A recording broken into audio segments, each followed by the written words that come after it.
अस्सलाम वालेकुम। आज की हमारी कहानी एक ऐसी चुड़ैल के बारे में है कि जिसका बसेरा एक पीपल के दरख्त पर था। आप सबने बहुत से दरख्तों के बारे में सुना हो, जैसे कि बेरी, जामुन, पीपल, जिन पर फलाही मखलूकें रहा करती हैं। तो without wasting of time, let's start the story.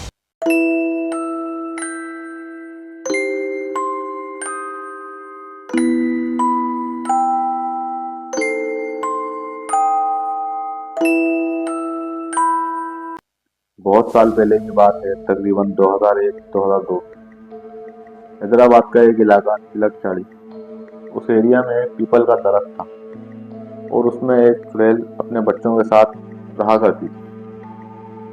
लेकिन जो वाकया मैं आपको बता रहा हूँ, उस वाकये के रूनुमा होने से पहले किसी भी शख्स को उस बात का इल्म नहीं था कि इस दरख्त में एक चुड़ैल अपने बच्चों के साथ रहती है। हैदराबाद में बहुत से हिंदू भी रहते हैं। तो ऐसे ही एक हिंदू लड़का जिसका नाम बालाचंद्रन था, उस लड़के ने उसी दरख्त के पास पेशाब कर दिया और वो ऑन द स्पॉट पोजेस हो गया। पोजेस होने के बाद उस लड़के ने अपने घर में, अपने एरिया में बहुत सी पैरानॉर्मल एक्टिविटीज की, जैसे कि आवाज बदलकर चिल्लाना, सुसाइड अटेम्प्ट करना, अपने पेरेंट्स को मारना और रात के वक्त में घर से भाग जाना और उसी दरख्त के नीचे जाके बैठ जाना।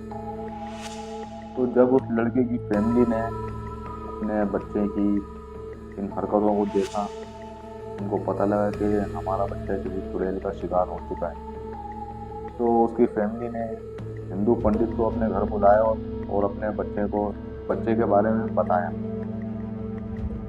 उस पंडित ने जब उस बच्चे का चेकअप किया, मतलब उस बच्चे को जब देखा, तो अपने मंत्रों की ताकत से उस चुड़ैल को उस लड़के के अंदर बुलाया। जैसे कि आवाज़ बदल जाती है, लड़का बात करने लग जाता है, कोई भी प्रोजेक्ट होता है तो वो बात करता है आवाज़ बदल के।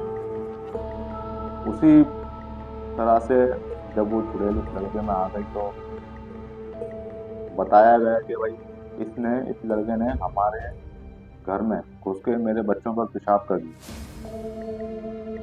तो इसको तो मैं अपने साथ लेकर ही जाऊंगी। कुछ देर पंडित ने उस चुड़ैल से बात की। उस बात करते वक्त ही पता लग गया उस पंडित को कि ये मेरे बस से बाहर है, ये काम मैं नहीं कर सकता। उस पंडित ने लड़के की फैमिली से कहा कि मैं तो ये काम नहीं कर सकता, लेकिन मेरे बड़े गुरु ये काम कर सकते हैं आपका, वो ही आपके बच्चे को इस चुड़ैल से बचा सकते हैं। लेकिन पंडित ने कहा कि मैं फिर भी आपके बच्चे के गले में अभिमंत्रित धागा बांध रहा हूँ, जो कि आपके बच्चे को बचा के रखेगा। तो जब अगले दिन बड़े गुरु आए, तो बड़े गुरु की तो हाथापाई हो गई वहाँ पे। नहीं, मतलब कि ये वाली हाथापाई नहीं, मंत्रों वाली हाथापाई। कुछ देर तक बड़े गुरु की और उस चुड़ैल की लड़ाई चलती रही, लेकिन वो उस चुड़ैल को काबू कर लिया गया और एक दिन का और टाइम दिया गया कि अगला जो इसका फाइनल काम जो होगा वो अगले दिन होगा। अब ये रात जो है, इस रात में आपको बहुत ध्यान रखना है अपने बच्चे का और बहुत ख्याल रखना है कि ये इस रात में कहीं जाए नहीं, भागे नहीं। और बड़े गुरु ने कहा कि मैं अगले दिन आपके घर में हवन करूँगा और हवन की जो सामग्री होगी वो मिलेगी इंटीरियर सिटी के एक एरिया में, तो वो मैं लेने के लिए जाऊंगा और अगले दिन तक वापस आ जाऊंगा। बड़े गुरु ये सब बोल के वहां से चले गए। लेकिन ये जो रात थी, ये रात उसके घर वालों के लिए, उस लड़के के लिए बहुत ज्यादा खतरनाक और बहुत ज्यादा भारी होने वाली थी। पूरी फैमिली ने अकॉर्डिंग टू रूटीन खाना खाया और सब जने अपने अपने कमरों में चले गए। लेकिन उस लड़के का जो फादर थे, वो अपने बच्चे को अपने साथ ही लेकर बैठ गए और अपने पुराने वक्त की बातें बताने लगे, ताकि इसका मतलब उनके बेटे का माइंड डाइवर्ट हो सके। तो लेकिन जैसे ही रात के 12 बजे उस लड़के के हाथ पांव मुड़ना शुरू हो गए, चेहरे का रंग पूरा सफेद हो गया और अजीब अजीबोगरीब बहुत तेज तेज आवाजें निकालने लगी जिसकी वजह से पूरा घर जमा हो गया।